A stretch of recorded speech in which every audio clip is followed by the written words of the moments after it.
ia o te fia whailo atu o le ngata o lea ua atoa lo mawa au wa se lua ma le sunga le le atoa Godfather pero whatua atoa le weekend atoa tau su ea po fea lea iai le sunga ia le atoa ia ngata i lea ia o le vo ua mawarulunga tuli o maunga pe upo le atunu ia ua malifa fo ile to sivi o Samoa hei lau whaafoma ia ona o le ua le itia whanua ua se e le malanga mamalu mai Samoa le fionga le minista o le soifua malo loina tono si o tātou tino i Samoa ia sa le aula tasi o pure matua i le usonga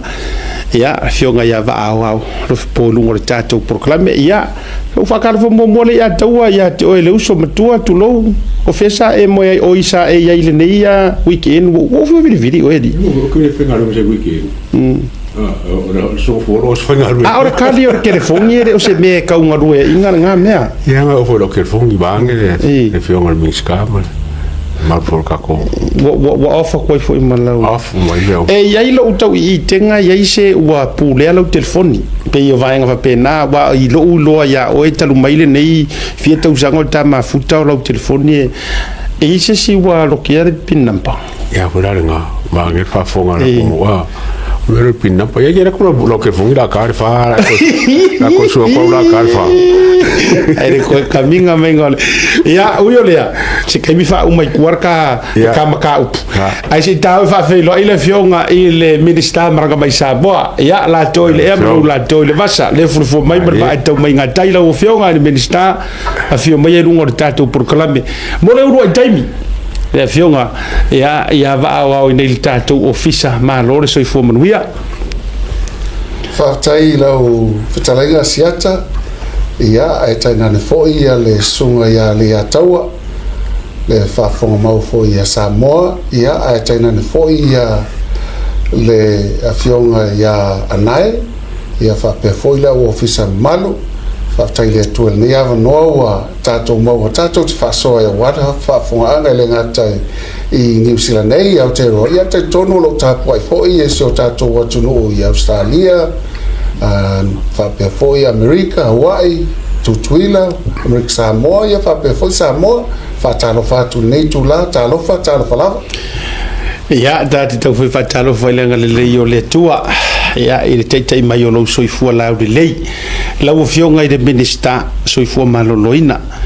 ia o le ua whaapale lo va whaatiwa au loloa i lei le atua o te roa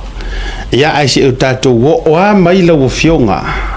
o a mai le matanga ruenga i tātou te le i se i lau malanga mai ia me se foi ia e vai tonu na inisi o vaenga o le matanga ruenga pa overall e me se foi o lau fionga male ainga o a mai lau fionga minister ia o lo anga le lei lava malo fa mai le tua ma o le malo si le ngata foi tina o la inga mal fana ia fa pe foi se o ma tu malo nga ngai monga numero tasi ia pe foi to sila tu ia le pisi le tu foi no sala u mas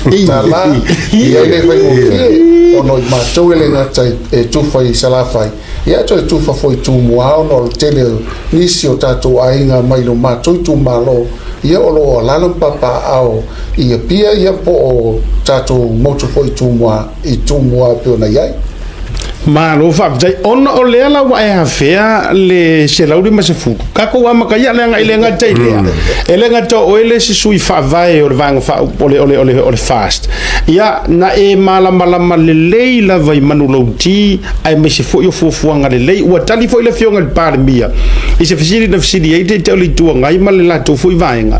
a ele yengi ngai me fa lo o le o malama yulunga lu sa no nga le fionga li par mia but so far le ngona i Samoa la fionga le minister fa so mai tu sa yo le nei fa munia nga back to school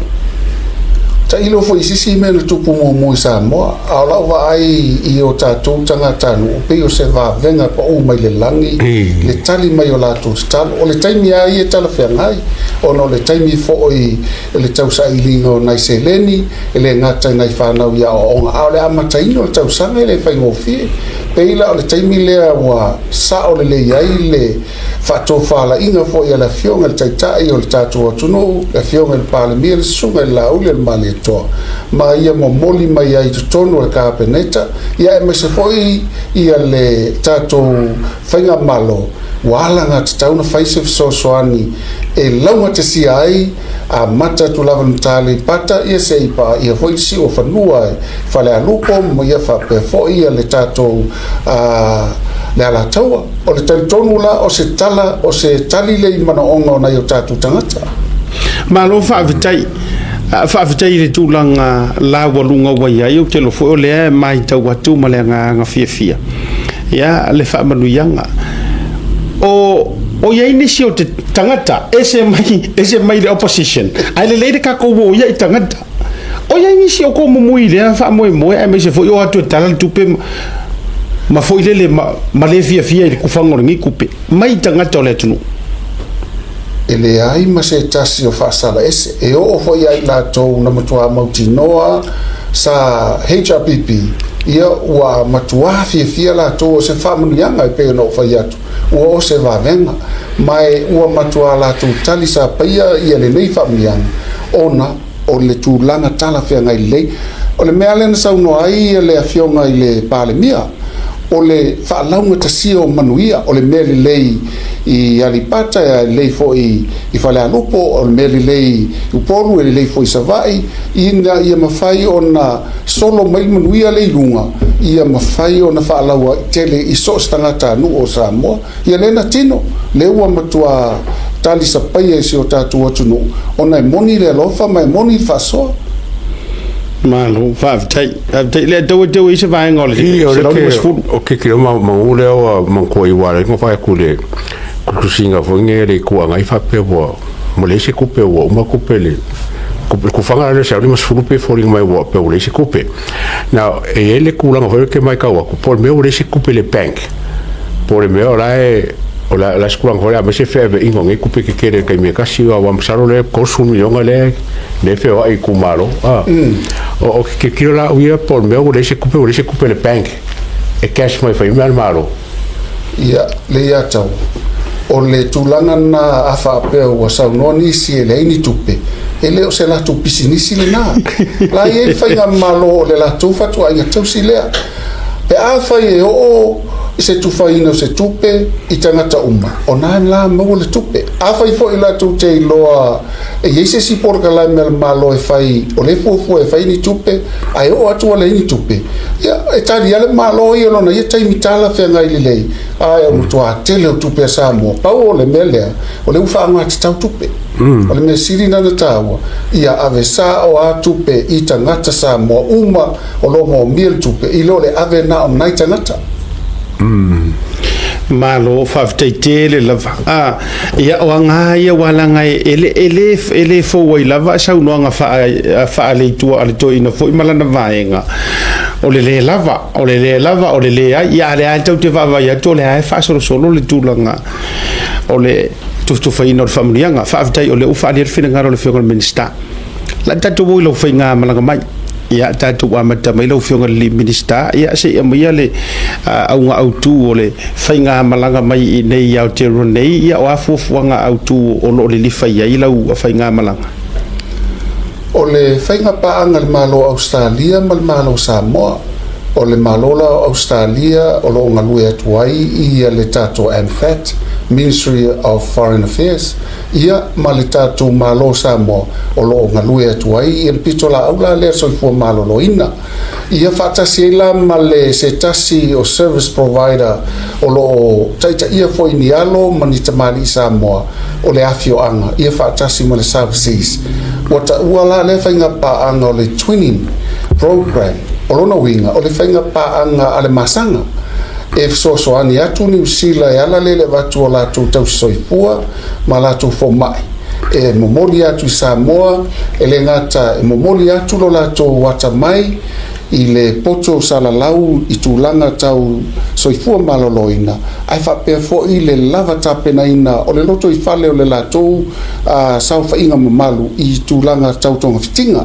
le la mai fo ila tatou mai Samoa e mai fo ila tatou fo mai ma tatou tau soifua ia ma fa au a ia fo fanga uma e faia i tatou fale mai fai tu malo lo no winga e la vea ai sa fotu sa la fai so atu ai la ia lea ma sa taua le ma atu ai a sau i fale a lupo ma le ala taua anga ia ne sa lenga le iai fo alalo ia anga ia ne ai le palauli i fa tasim sat paitea le ia sat paitea toi fo i mai loli fa sa le anga le tatu fale mai tu tonu sa la fai le iai tu sivi o fale mai umalana i lalo por kalamele e tau o fale mai fai tu malo po le rural hospital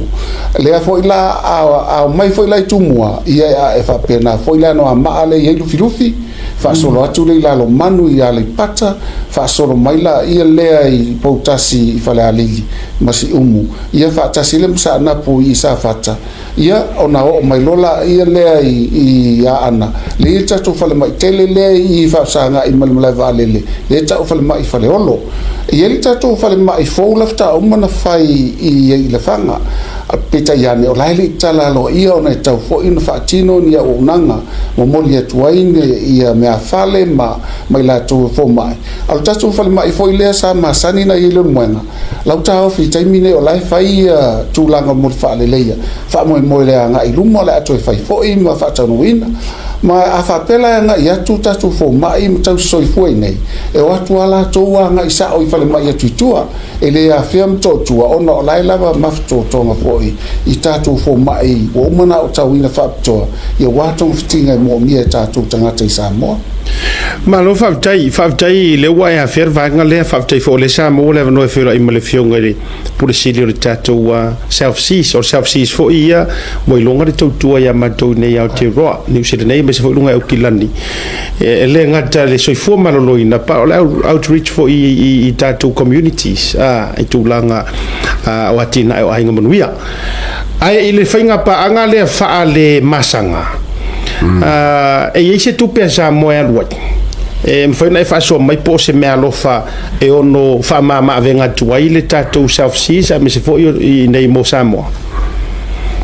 ia ole tulanga le ye uta pena umalava e New Zealand ia le fato tonga ina i tupe le ngata mo tutongi o la toanga ia tutongi o la towe o mai pasese o tulanga no foi pa wa lea i le mtanga luenga so fo malolo ina e alanga tauna la to wa ai le leita to fo mai tau so fo le anga ia tu i ona mana onga tu pito e pe ona ia sa mo ma ele o la fo mo ta pena le meta to mtanga luenga ina ia tali manuia ia se maua Asiata ma le fa pe le sunga ia ria tawa ile tupu mo mo le fainga pa tai mo mo le tupu ai ma sina fo ia mata ma sina fo le la fio to ai tatu fo mai ia mtatu tau soifua i sa mo a o iulai o le anga i mai ai le to ono tatu mai sa mo ia fa solo to ala ia le se yo ai lunga o le numero le mo mi nei la fo le numero mo mi e sa mo ai mai se o le ata mai e mawhaina maua tātou tangata le ngate fo mai au tausi soifua i le ngate me whainga ruenga whaatino ina o masini a whape fo ia tūlanga e whaataunu ina ai o lātou tiu te tau ave i le whale mai ma le whale mai ma lo fa te le to le fa ko ko inga wala ke ba ko se kero ka ko far mai fo ia le fa ko ko inga la mengi o fala o me fa nga wa ke le mai ka waku e sioki i ka ko fala ia ele o se fa ka ko finga malo me nga ko ai mo ka ko far mai fo la ia e fa ko nga ko no sila ma Australia ia ba nga ia ka ko finga masanga lepe ia o e fa mo uma o ise tala i le vaenga a o le tulanga lea ia o le mfai o fa avano ina la tu fo mai ma tau soifua ia fa tasi fo ma tau fo mai tau soifua o le fesuia inga ma le fa soa ina o la tu ata mai ina i fa tu pula ia lo la tu sila fia le ngata i sa mo ai fa pena fo ia New Zealand longa winga la lava ka ko fola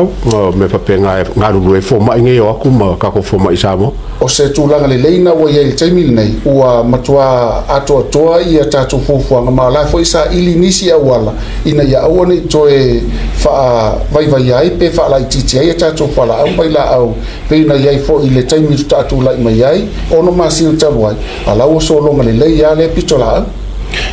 ma lo fa dai lo no winga la o fionga le minister ma faina fa pe atu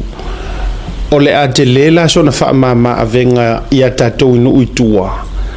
o se tūlanga fu le kaule koe mauara kili tulo wa langa o le pe o tatou a le ka ua le ave mo ko po le ave ko sivi pe foringa me uri se fa moe ingai ka ko fare mai no itua ai lo no winga o se swinga le leile nei e ono mo fai wa le fa fo mai le tino e ono mo fai la ono fa pe atu o le ate le fa tu tuina e mawa no e tonga fitia ngase i tua i tatu fare mai tua o le isa ilia tu mor fare mai tele le tūlanga ia le vainga mai tauna mua fai le vainga sai di mua po le ngase ia ona avelo le i fala au tala fiangai afa pelo la e o atu tūlanga tūnga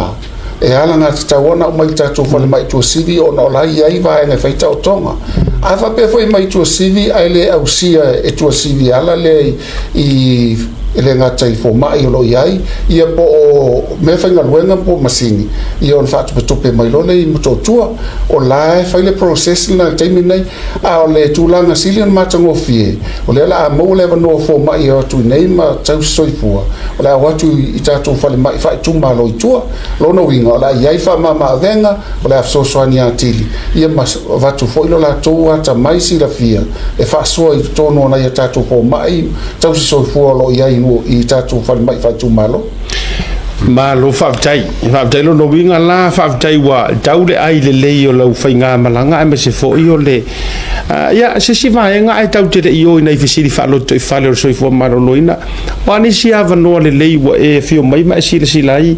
oni vai nga io no tala fea unga mo le si tia io le unanga tatou sa mo o le wa e fe le to wilo wa fe ave io le fio nga ya le malu ini tu langa o lo ia ini masini siaki ma vai nga mo fa pena ai lau si la wani vaenga o lo telese mo mianga mo tatou samo se fala o tele tu pele tatou fainga paanga le ona na matu tau no mai lo le aso lua vai aso na sola matu anga ia tu lo le no le o tanire o le no na o le ia nei o Taco University lo no winga I lo South Island ia mama tu ngalo lue tu ai malela tu fale mai le la talata tu ia la tu inai omaru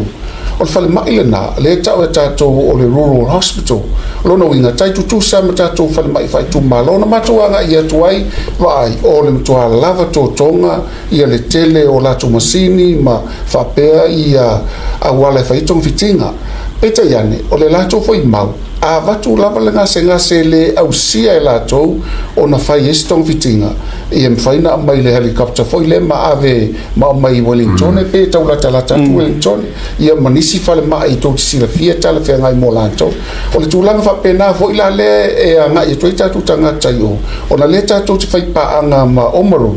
a o mai la tato fo mai ma tau soifua tasi le no fo anga le anga ia tu ia lato e lata I le university na o Taco ia o to tele lava I lato langa lue I fale mai lata I o kilani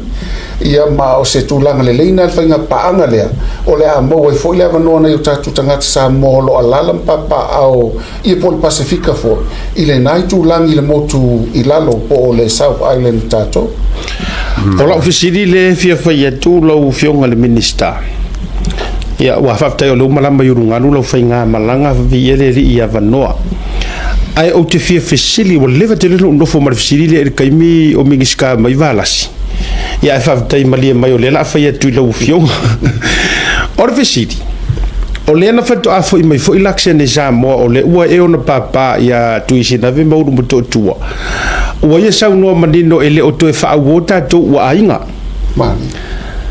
ai ola Fesili ai se ai ave tatou mai ini tia instead o le mai nei a fai moni la ni usila o le ainga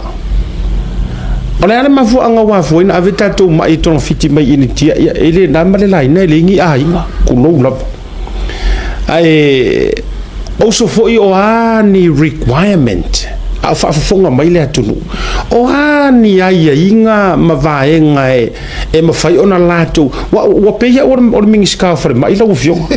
e Fesili mai ke au por kalame asia ka fa feenga o ngai kanga kai mama isa mon maku ainga nga avelea le wo Fesili tu la ufio ka minister mua o ai inga mafai na entitle mai mo fa manu yanga ya ma lo e mai tunu ifafo lua ai sai pe ele li fai ingi ki ai le mai lo la ingi ka ku ai nga pa fai ka ke ai nga mo mangi usila fa mo mole faftai o le tūlanga e tauna sila fia le malo le atunu. E iai ngase mai e tātou mai Samoa I New Zealand. Ai mai se ale ngase le mai fatu. Ia po tūlanga ua matua whaina, ua I lunga le tūlanga toi ale whaintonga fiti. O New Zealand. Ona I lata tuna le whai tūlanga whaina mai tātou ngase whapena I nei. A le tūlanga e leina ave tātou ngase I India. O le vanga mua mo le sila fia e Samoa. E tasi le ngase au mai I nei New Zealand. Ai wha ai ngase e mawhaintonga fiti India. Wha. A le nā foi wha. E foi e tu lava I le telo ngase I le matua fia. O nisi wa oli. Malato mautinole e se sena. Lono winga la lau whamtalanga. A mai la le tātou ngase tasi. Ia wa fale na a mai se fulu nei wa fa se fulu tato ngase ave intia mo le lau tele ina ia mo o mia na mau le no tutusa o ila to e tala fe ngai ona mai fafo o le tulanga le na e stala fia o ta fo ia tu se tasi o tato fai pule masiona faltuan si mai ia ma faltua tau si mai malatu anga ia tu mafai se tala fa ma I le mata ngo fiele ngata I le mafai ona toe ola mai o ia ona mai fatuna ave ai fo ia India a ole tulanga e esele mai na watu e esele tulanga na watu e fai esele tonga fitinga tele no fai ia mau watu male fia ma fa manu o la toana tala le ngata ile leita mafa mantua foi tau si uma India tanga se mal tau si ma ele tupula I New Zealand I o inga or Mā'I. Norma. Ai su me ora ko si me tinga ina la le a inga le no foi le tausi mai. Le ngata e mo mori fal mai. Ai va im santa ma. Vai le se potu malo lo e mo ai pe a. Ai no tanga ta uma foi e mau le malo si nei New Zealand. E au si ai le la to fa ta no ina o ngawena ne. Man to foi o to no nei fa ngawena tanga. Ia. O ai la avela na livi sa we va ai le. Fe ave ko. Fe ave ai le I tu langa le. O intia la e to tongi e initia le tau mafa ale tau si mai manofo le ota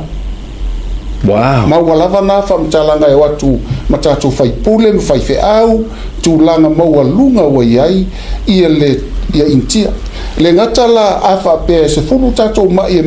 New Zealand fa se fulu mai ave intia lona winga wa tele le ba ia matula nei tu lo e fa so ina mei e le fa ngofie o il tama si o il tama fa savali o il tama fa tamoe tu langa fa pe ai o ia le komiti fa toa o le latu fa toa inga tau si le latu si le toa I tong fitinga tauna fa taunu ina ai e tong fitinga la fa sa monis mana o foi nisi tam fai mai New Zealand pe aventia ia so atu o lau fai tau tonga la lau manuia foi sa mo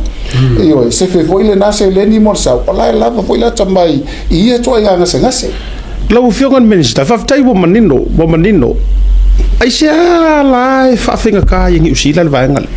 e iso na mafu anga I tua pata tu ai o te loe le levan ai pale mai lau fionga o te lo ni va nga o fa ta o to mai ine futia waru e iso na mafu anga wale ma fa ia langa fa ia New Zealand le fa manu yanga le fa ingi kia mo tato ia atonu ave ia tato ainga wale wa pale mai le afionga to pale mia ise suafa maua lunga lava I mau ia ale a momoli vo ia lau ia ma atonu le telefone lo tu ia tu male ia taua mata to ine ia la tala mai foi to ole pale mia ina I fa ngofie ole lua so taluai na tau nu ai intia fa nga malanga sumatas tato ngasengas pa inkia intia wow fu la ile mai New Zealand ia na mai la New Zealand lo nga tasi e kasi ala su tasi le tau nu fa tai mai fo ina inicio ai tau nu malmanu ia le langa ia tu e vai le nga tena e tolu tato fa mai te tele intia le fai pa anga matato ai uma fo e mato to anga ia tu le tu so te intia masaina ina tu e vai ni se fa mai tau ngofi e ave tato nga sengas Lai mana I whaafteitele lava walanga e pena te whai atu. E fo I teimi pei e mai e whaupunga e whaamilia ia me o whai ngā paanga ma whai ngā wō. Ia ai le o lea wal Fesili lau tele lava lea lau whiongan minsta. Sai ia wa ia upu matala wa saule ko inga me fa pe mai se vanga nga a inga o fai pule mai ia ai fa fitai la u te lo le wa nga le nei ia fiafi wa manino ai e ka wo fia ko ingi kia toe le leile look after ko ru ia nga fa fa ingo fie e look after toi mari tausi mai ia wala nga sa ko si mai ngi ia e kokongi nga ore mai ai su er me o le ko si mai ia toi lo na aina le to e kasiare ko si mai fa kanga mo mai e kas tasi lava le tatu tausi ngase vai e termine o la foi la intia le tasi tatu fai pule o le fai pule mai le HRPP la intia termine nei la foi ai intia termine nei se tasi foi o minister wa umatu lesi apa inga le umatu nei le ele fa pe na nei mai ai la ave foi intia tatu fai pule minister ma ia matulanga fa pena lefta ko ia tu desta to min sala ngolango le taruna ave le fa unga tausanga te au ne o le tulanga monina le fa pena ia mai ai la foi ave foi intia na ita to fai pule ma tato minsta ma lo fa o le ale lo fiore minska la ko nga ku pe foi le mo ma e ka si fo por kolma singa boy intia e a mata tu le sfufafe il kokas a tau mi atu ia masalo e umane le pili po o le lusful ya ve sufa lusful le tfa sa no matonu masina oi nei ele na malta to ngase e lusela wafe kokas al tupen ni usila tupen tfa aventia tupsamo telela le sese ele ato fai tawane ala ela fa po lima fo nga se ave ia la manu ia ato mai ma fia na yo tatu tangata wa sau fanga mai le tulango le mai tinga ina ia la wa mau fa mama ve ole au mai nga se ia ave fafo o Fesili le tu tu Fesili le mai rungo tatu program ole ale fa mua e recommend mai e fo mai i no le winga lu to batua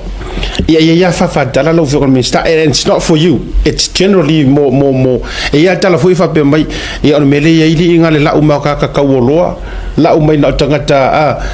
a o isi ngai mai ngai a inga le kauoloa ke ia wa mari diu fiu ku mai now a mai sina u fa amani nonga ole ale eligibilities foi le pe ti pensa i le pocket for mai ma e auto va me iri tangata e ma wa fiso ninga ne er malo fa mo mole ole tulang mua a yelenga senga se tingaina et tauna yaiseli poti mai se for mai i to tono le falma lo no winga le to sivi ia fa pe fo i mo totua o li poti la le na e tauna aveli poti na ile committee e taul committee e va ia ngase ave fafo le taul OVT e transfer ia tato ngase fafo o committee na e to va fo ma ia no foi to fo mai mai fo mai le ngata le ata mai mo lungo lo yai ai ese fo ia tulanga ngase o lo fa pito ile fo mai lo no winga i tauna i tanga tol fo mai kanesa o le fo mai o fatu o le fo mai fatu nga o le mata ia o le fo mai o le ale to talinga po le ala pa ma ina la tauna fai la to le fono o le fono fo ilea la to te vai li poti na uma le wa mau la to li poti le fa pe wa taun so ta ia e ile tato coordinator nei New Zealand i o la tula na so tai ma va ai se fo mai fa pitoa i tonu nei po le fatu po le mai ia po mai fatu ia por canesa e vatu la fo mai nei New Zealand ia i la tula li poti o le ma fai no ma to tong fitia o le vai so na tau nei vai so tua na vatu li poti nei New Zealand e le fai la to tong fitia le manu ai ne le fai ia vatu sfa tinga tu loa na la verse talavo i se fana mai se tasi o afio anga i lava tu i pito no le ano ama na batu le talavo le fai le tonga fitinga ma mai loa e fai si tinga ina olona liva ia le ngate na una fem fatunga ile pulu le na ton na mai le o le fa ata ma mai le li poti fo fal mai nei tato avatu le tali fo mai nei e le ma fai no ma to ton vitia to ngase fai mo nga luenga i ton fai na amaya uma se vai yaso to fai le longa alele no fai lona mai ia o le tala fia e tolu waso ele i mafai na ala mai le taulele ale aluai tasil vai yaso o to asi atu o lau tu lo wa manava ia malaua wa lau fai tong fitinga fa fo mai ina i mafai na nga ia ma lo ia ia ta i le lua vai yaso i o masa vali mangasas o savali io o tala noa fia tatala mai mena na uia tuaita o tonga te lea i le manava tulo ma fa asino mai le o ta fia ele i ola na mai e sa oila fo mai le na vatu nei fai tonga fitinga ina mo amaya ele mo se mapu le tama na paul me ia maulon malo si sa vale o na mai le o le tala sili na fia e fa pena e o fo ila ele fa pe o ngase umban fai na mai le ai ava tu fa li pote fo mai ma o li pote te ena tu tatu fo mai ni sila mentia e fo o ngase na ele fai ma tu fai wa tu ngala ngase mai wa tu ai na fa tu no fina ngala maria ele fai ia na va tu role ia la tu le fai le fono la le a un fai la tu fono ona mo molia tu le ai le minsta eu na fai foi le fai unga le minsta ia tu sa molona ia tonu ia matulanga fa pena ia umalena ave vole lungo ole tautuanga le minsta e ave le kapeneta o le kapeneta la e fai le tala mulimuli ile tulanga tala fenga ia fua ile lipoti na mai le fono le tato ia male lipoti lena vatu ile minsta ile la tomata itule mai se ate ena se lipoti se ate ena lipoti ono mausali ia lipoti foma lona winga le fanta to so faina ia li poche fan ma se to fa u te isi tu lakta e ia si talavo sulima tausa na malanga tu se ona se la to na ona ma to tal no ma to fale o tinga ina tele tona mai fafo o fa ya tu le o fa tali mai o le il moina le lua le la wala winner fo mai tatu te fono ma to fono le taia fa matala mai fo mai fai mai ma tu te alo lofa uma lua pangalia pe ave New Zealand pe ave Australia pe ave India po fe ave ai wa wila ma mai na faile ma tu talo malia ile unga ali va yaso mulmulian wa wila ma o maliusi sulima tapsa ele se mai mo mo tu poi mela te ro pe fanga se va pena folinga mai la oli potiale fa ya tu fo mai sa mo te le sa ola ye fo nei fo I malato ya te lele sa avatu mali poti nei a falua ina lo ele faina tatu toi fina vale awa fina vale e tinga ina ele ka se lai ua matua tinga ina o tauna mai sa mo le sto ko fitinga intia ai ule faina sa ona ele faina mana vai lunga le tulo ia ai na to sila fia sa ele nga se sa fa pena na ave intia avatu mali uai tulo na susunu o mai ai avatu no na lefu sa mo ia foi la vai nga mato te fai te fai unga fa pe ona ele na ta fo yo tatu ai ai le fai na usia wana le tu e pule ma to le ola le pe pule spoma e fai to fitin a ole ola ole fo ma ole tu e ona le so tu la ma ia tatu fai te ngai vai na umba ia mai le fai mo fie fai unga ina ia fai le tau unga e tala fe ngai le after dele lo fionga just la fia le tau o le tatu fatarno ngale a taua me se fo le fionga ile minister lenga o le la wa tali ai ni si o atunga lunga ye tangata no va ya tu lo ayo mata mai mo mai e to tele ni si au mai lunga social media le fanga u le malie ya e fito tonu metanga ruenga so fo malo loina no neo pa o na futia tau sanga le ma tau sanga tu o menisi o lo wingo fa metalanga e fa pia mai po le me lenga musu ia fo mai ave fafo po le ana mafu anga le ga musu ave fafo o le ufa jali o la ua mai le roisi mea ua mai le recommendation e ave fafo ia ale nei lava ile o ave fafo mtu lang fa pena ai fa fitai no winga o le tua patatua lea o le sa no ia ile fionga le minister o lai wo malava ka faiso alo pure ia lang orka ko ure ia taua e foi kai me manga o ai faile mele ka ke manga nga o ai nga mafu foi nga sulu fale mai se a mai se fa ko fala inga re fa al so forma ya a mai la pe fori nga mai musu o ye lai a mai ono le nga pe mele e ma fainga a mai ai le se vai mai lungo va lele ia ai take ro ka ko fa pe mai pola mele nga musu foi au mai ma kuro fa pe ali eto sa leia o le Fesili foi le lo fionga minska I ko nga ngasi la ia ele ka ngo fele mo fo mai la ko fer ka ko nga sa mo lor ka o mai faf ia a fatanga ia lo vai fa mtala tu malanga le no ifiti o te lo te tali atu na ono se tasina vai nga tele tatu tal no ia o na o fai fufa fa pena ina ia vatu tatu masiri tal fe nga I mo fatu kanesa ia misi va fa pena ma le fo ila ua faile tatu MOU mafiti e watu la to fo mai fa to fai le tai pe o lo sang no le na le ata na o mana ua to ne vai aso tanu ma to fo ia tu sa mo I le malanga ma to mai I tu langa to no le sa no ia malo ile e mai ka waku lo fengo minska o la le top 5 mai e kelenga mo ka ko ka sa mo le nga mai fa fatu